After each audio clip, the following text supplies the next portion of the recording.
Hello students, my self Mohammad Alam Ansari.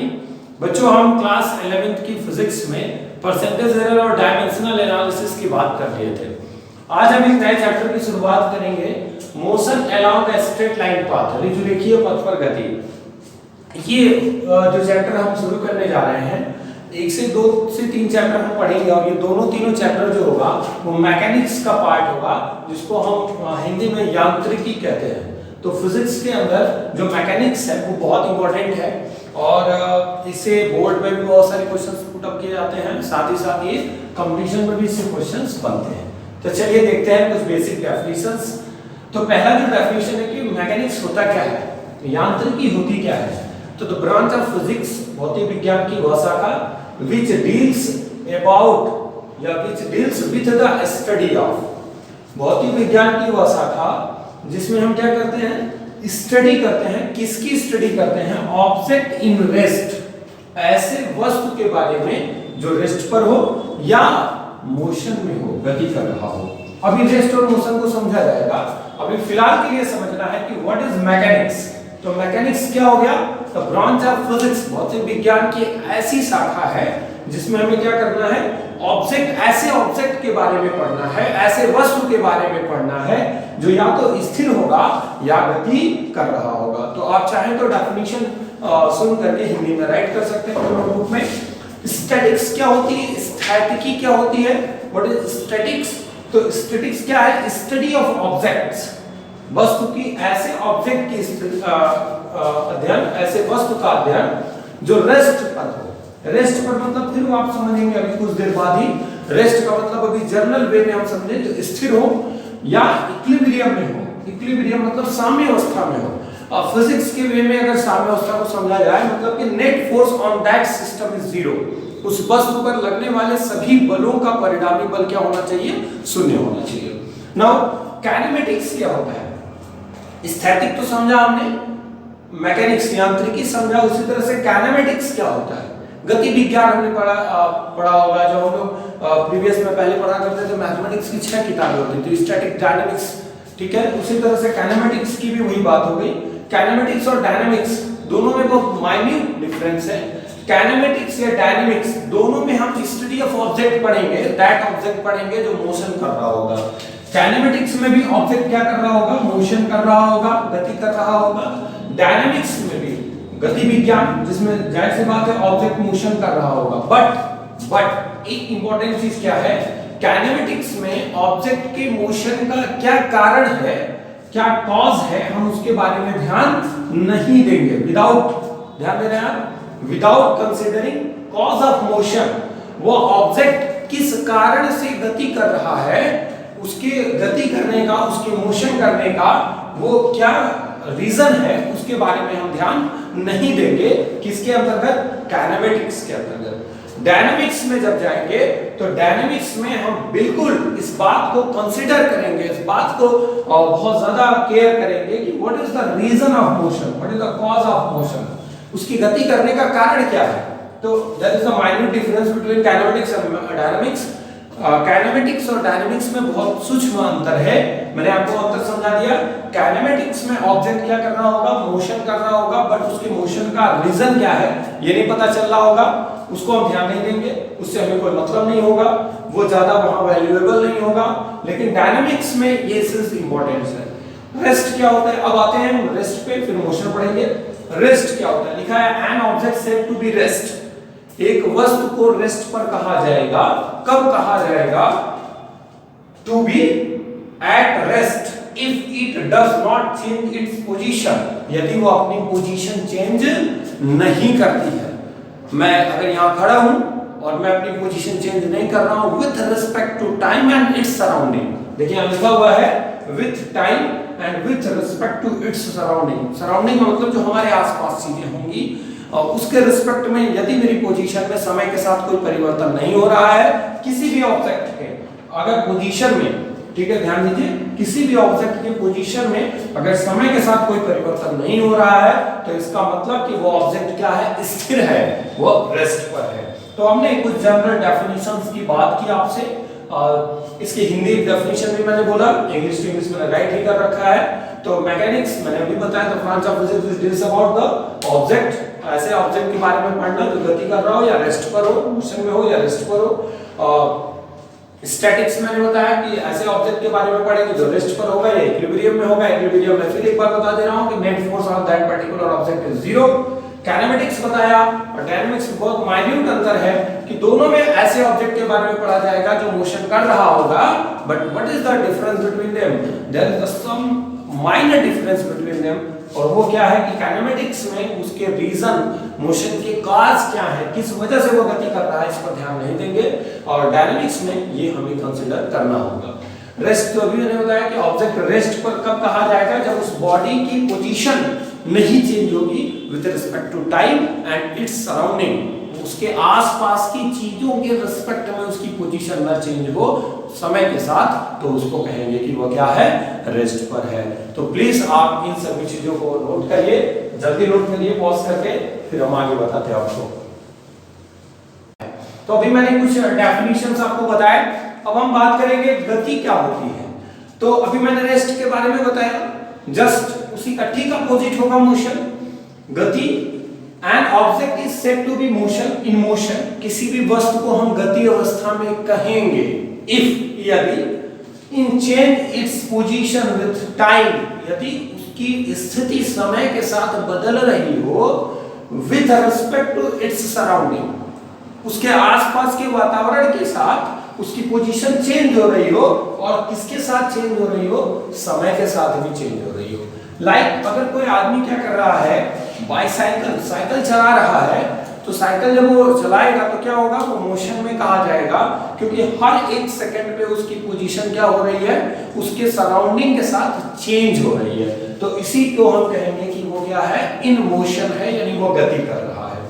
अब देखो बच्चों, अब आता है एक बहुत ही सिंपल डेफिनेशन है, पॉइंट मास क्या होता है या पॉइंट ऑब्जेक्ट क्या होता है। बहुत सारे न्यूमेरिकल्स आएंगे उसमें पॉइंट मास यूज करेगा, पॉइंट ऑब्जेक्ट बोलेगा, तो हम कैसे समझेंगे।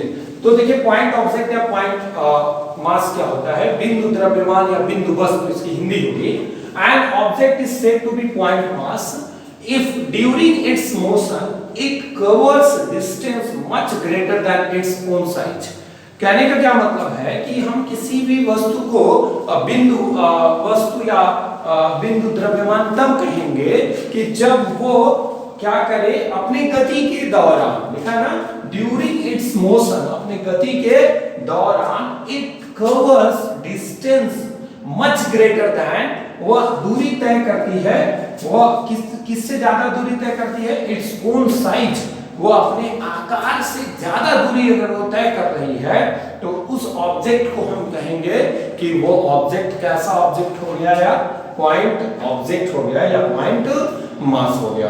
एक सिंपल सा मैं आपको समझाऊं कि जैसे आपने एक बंदूक की गोली देखी होगी, आपने क्या किया, बंदूक से जब गोली निकली तो वो क्या करती है, वो अपने साइज से काफी ज्यादा डिस्टेंस को ट्रेवल करती है समय के साथ, तो वो क्या कहलाएगा, एक पॉइंट ऑब्जेक्ट कहलाएगा, पॉइंट मास कहलाएगा। ठीक है, तो पहले इसको पॉज करके नोट करिए, इसको नोट करिए, तो फिर मैं आगे आपको बताता हूं कि इसके आगे मुझे और क्या पढ़ाना है आपको। हो गया, चलिए हो गया।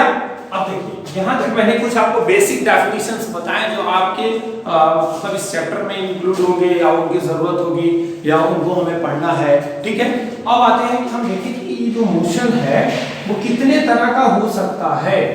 ठीक है, क्योंकि हमारा चैप्टर ही है motion along a straight line. अभी हम इसकी बात करेंगे, along a straight line path, सब की बात बाद में करेंगे। पहले अभी हम तो मोशन को समझ लें अच्छे से। तो मोशन समझ में आ गया ना, change in position with respect to time is called motion, और उसके आसपास के वातावरण के साथ, ठीक है, इट्स सराउंडिंग, मैंने अभी बात की थी आपसे कि चेंज क्या होगा, change in position with respect to time या with time with respect to its surrounding.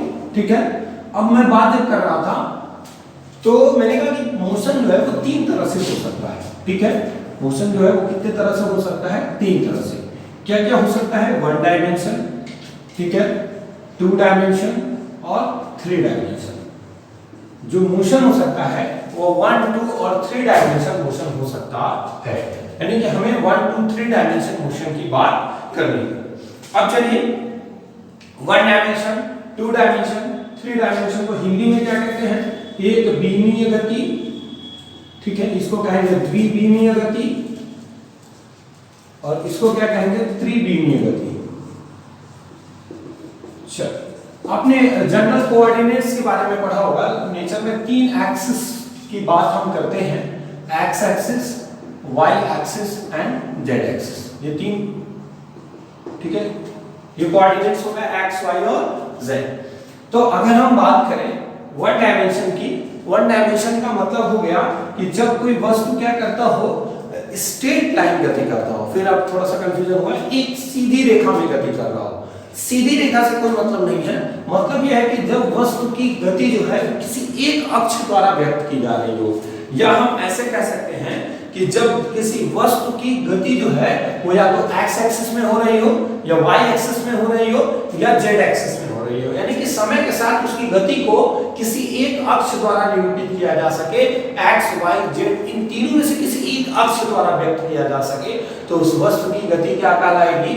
उस वस्तु की गति कहलाएगी एक विमीय गति, मोशन इन वन डायमेंशन। जैसे अभी मैं समझाने के लिए आपको बताऊं कि आप कह सकते हैं कि एक वायर है, वायर एक तार है, और उस पर कोई कीड़ा है छोटा सा, वो क्या कर रहा है? इस पर ट्रेवल कर रहा है। तो ये क्या होगा? अगर वो वायर ऐसे है, एक्स एक्सिस के अलोंग है, तो ये मोशन एक्स एक्सिस के अलोंग करेगा, ठीक है। अगर आप कोई बॉल ले लीजिए, उसको ऊपर से छोड़ दीजिए, फ्री फॉल कराइए, तो वो भी क्या करेगा? मतलब वर्टिकली क्या करेगा? मूव करेगा। तो एक डायमेंशन में वो भी मूव कर रहा है। तो मोशन इन वन डायमेंशन का मतलब जब ऑब्जेक्ट क्या कर रहा हो, केवल एक ही एक्सिस में मूव कर रहा हो, तो वो क्या कहलाएगा? Motion in one dimension. अब आती है बात मोशन इन टू डायमेंशन की, दो द्विविमीय गति की, यानी कि जब कोई ऑब्जेक्ट मूव कर रहा हो और उसकी जो गति है वो दो एक्सिस के साथ रिप्रेजेंट की जाए, X axis and Y axis दोनों के साथ रिप्रेजेंट की जाए, या वाई और जेड एक्सिस के साथ रिप्रेजेंट की जाए, या जेड और एक्स एक्सिस के साथ रिप्रेजेंट किया जाए, तो वो क्या कहलाएगा?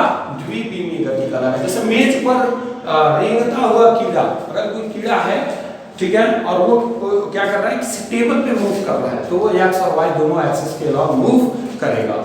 आगे आते हैं त्रिविमीय गति, मतलब मोशन इन थ्री डायमेंशनल, जो क्या करता हो? दोनों एक्सिस एक्स वाई के साथ साथ वो एक्स वाई जेड तीनों एक्सिस में मूव कर रहा हो, तो वो क्या कहलाएगा? Motion in three dimensional. जैसे आकाश में उड़ती हुई चिड़िया, आपने देखा होगा, वो क्या करती है? एक्स वाई जेड तीनों डायमेंशन में मूव करती है, तो इसीलिए वहां पे मोशन इन थ्री डायमेंशन की बात किया जाएगा। तो मोशन कितने तरह के हो सकते हैं? मोशन इन वन डायमेंशन हो सकता है, मोशन इन टू डायमेंशन हो सकता है, मोशन इन थ्री डायमेंशन हो सकता है। आकाश में हम पतंग उड़ाते हैं, तो वो भी मोशन इन थ्री डायमेंशन के अंतर्गत आता है। तो आप सुन करके डेफिनेशन लिख सकते हैं, जब कोई वस्तु की गति को हम किसी एक अक्ष द्वारा व्यक्त कर सके समय के साथ, तो वह एक विमीय गति, दो अक्षों के साथ व्यक्त किया जा सके उसकी गति को, तो हम कहेंगे द्विविमीय गति, और जब उसकी गति एक्स वाई जेड तीनों निर्देशांकों में व्यक्त किया जाए, तो वो क्या कहलाएगा? त्रिविमीय गति। इसका उदाहरण मैंने बताया आपको, मुक्त रूप से गिरता हुआ एक पिंड, फ्री फॉल बॉडी, ठीक है, of free falling of an object, ठीक है, और या हम कह सकते हैं किसी वायर पे कोई रेंगता हुआ कीड़ा।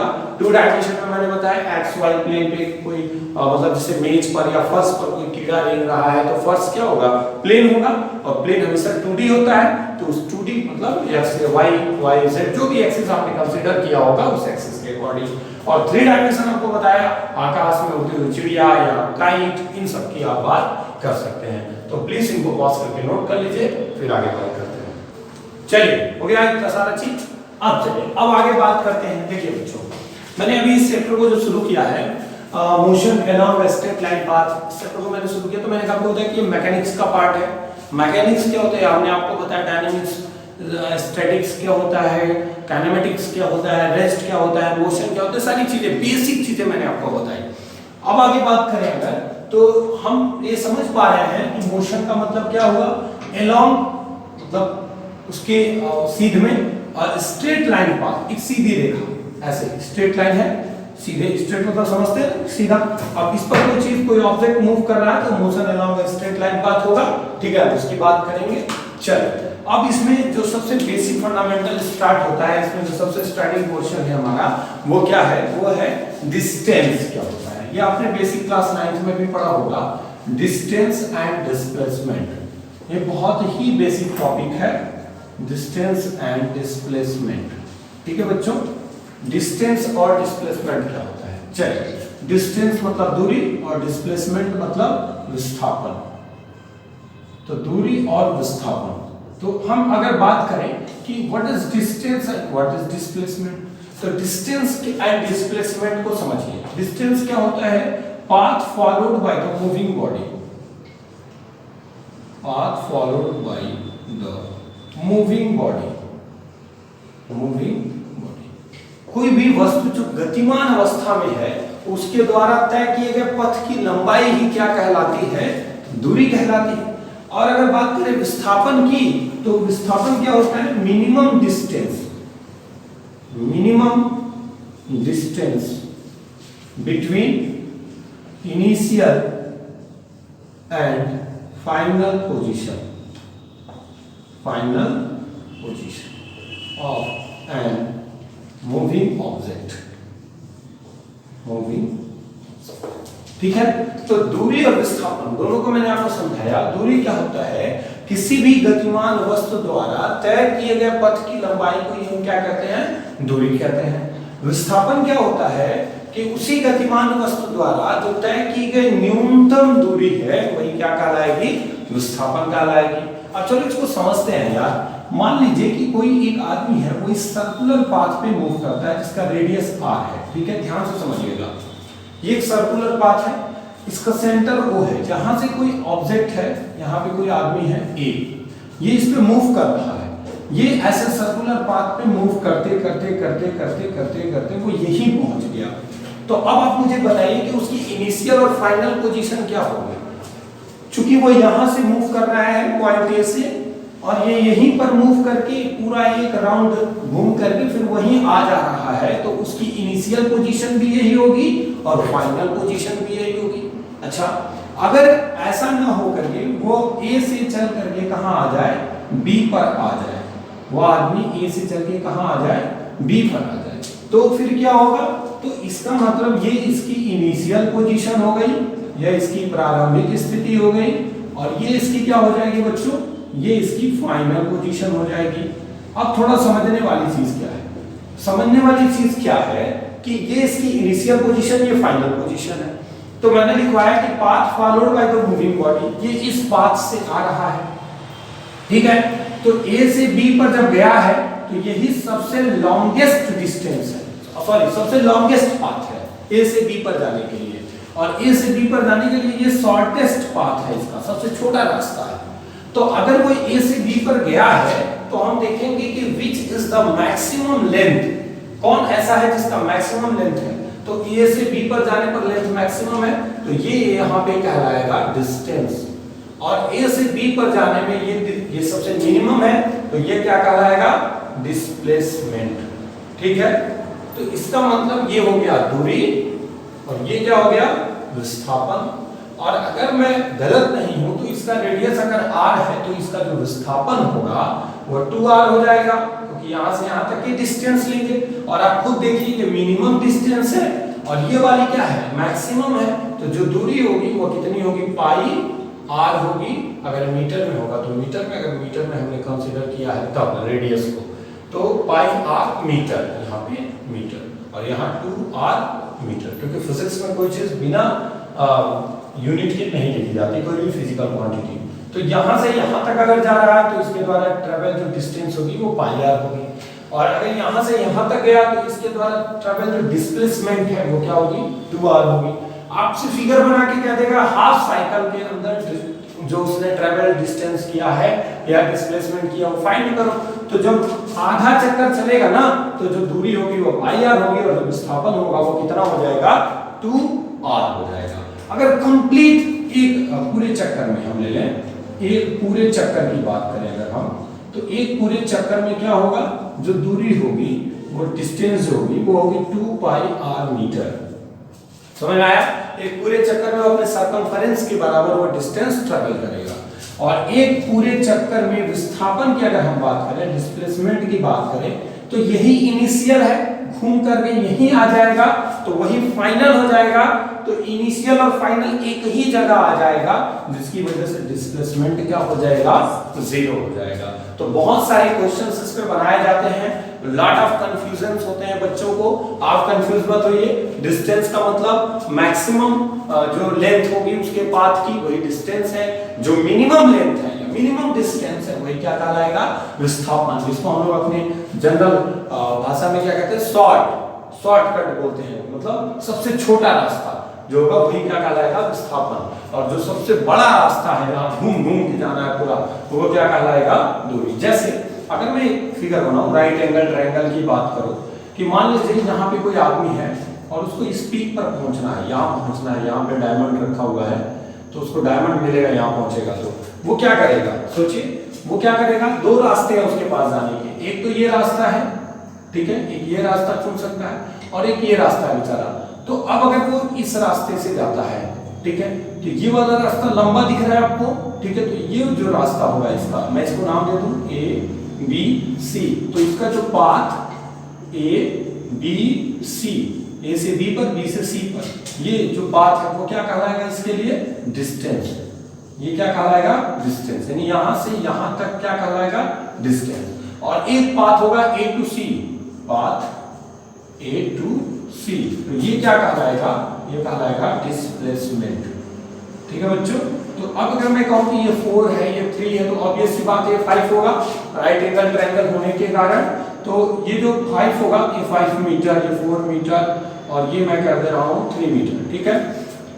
तो अब ध्यान दीजिए, अगर वो A से C पर जाना चाहता है, अगर ऐसे जाएगा तो बेचारे को 4 और 3 7 मीटर चलना पड़ेगा, और A से B C पर जाता है तो यहां से कितना चलना पड़ेगा, केवल 5 मीटर। तो अब देख रहे हो कि जो 5 मीटर है यही तो डिस्प्लेसमेंट है, और ये जो 7 मीटर है यही तो इसका डिस्टेंस है, ठीक है। तो डिस्टेंस लंबा रास्ता, डिस्प्लेसमेंट छोटा रास्ता, ठीक है। अब यहाँ पे और समझे, दोनों की यूनिट की बात करें तो मैक्सिमम भी इसमें मीटर यूज होगा, ठीक है, और छोटा यूज करेंगे सीजीएस में तो सेंटीमीटर यूज हो जाएगा, ठीक है।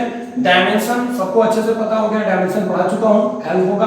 अब एक चीज समझे, बहुत इंपॉर्टेंट चीज जो है, दूरी में कोई डायरेक्शन नहीं होता है, तो इसलिए ये स्केलर क्वांटिटी है, ठीक है।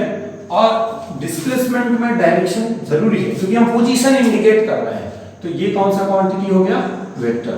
तो डिस्प्लेसमेंट वेक्टर क्वांटिटी है, डिस्टेंस स्केलर क्वांटिटी है। डिस्प्लेसमेंट में मैग्नीट्यूड प्लस डायरेक्शन जरूरी है, डिस्टेंस में केवल मैग्नीट्यूड जरूरी है, डायरेक्शन का कोई वैल्यू नहीं है। तो ये बात हमें समझ में आ गई कि डिस्प्लेसमेंट और डिस्टेंस क्या होता है। एक और इंपॉर्टेंट चीज समझे, अगर मैं यहां से समझूं, ये कैलकुलेट करेंगे, अगर आप y की वैल्यू r की वैल्यू अगर आप कैलकुलेट करेंगे तो डिस्टेंस जो आएगा और डिस्प्लेसमेंट जो आएगा उसमें हमेशा डिस्टेंस क्या होगा, ज्यादा होगा, और डिस्प्लेसमेंट क्या होगा, कम होगा। तो मैं आज कह सकता हूं, देखिए ध्यान से, डिस्टेंस अपॉन डिस्प्लेसमेंट का जो रेशियो मिलेगा हमें वो इक्वल दैट या ग्रेटर दैन 1 मिलेगा। इक्वल 1 कब मिलेगा, जब डिस्टेंस और डिस्प्लेसमेंट बराबर हो। जैसे मान लीजिए कोई आदमी है, वो क्या कर रहा है, वो A to B जा रहा है, ठीक है, यहां पहुंच गया बेचारा, ये 4 मीटर है, इसी रास्ते से गया है, A से B पे पहुंचा, तो डिस्टेंस क्या होगा, 4 मीटर, डिस्प्लेसमेंट क्या होगा, 4 मीटर, दोनों सेम होगा क्योंकि स्ट्रेट है, सीधे रास्ते पे जा रहा है, ठीक है। यहाँ पे जो डिस्प्लेसमेंट है वही डिस्टेंस है, लेकिन तब दोनों का रेशियो क्या हो जाएगा, 1 के बराबर हो जाएगा, लेकिन डिस्टेंस हमेशा ज्यादा होगा। यहाँ 7 है, यहाँ 5 है, 7 में 5 से भाग देंगे, इससे ज्यादा आएगा, तो जाहिर सी बात है डिस्टेंस और डिस्प्लेसमेंट का जो रेशियो होगा वो हमेशा ग्रेटर देन 1 या इक्वल देन 1 होगा। तो ये बात है, आप प्लीज पॉज करके नोट करिए, फिर आगे बात करेंगे। अगले वीडियो लेक्चर में मैं इसके आगे आपको पढ़ाऊंगा कि what is the speed, what is the velocity, average speed, average velocity, instantaneous speed, instantaneous velocity, इन चीजों की बात करेंगे। आज मैंने जितना पढ़ाया उसको अपने बुकलेट से खोल करके अच्छे से पढ़िए, इनको तैयार करिए, और मेरे चैनल पर नए हो तो प्लीज लाइक से और सब्सक्राइब कर दीजिए। Thank you.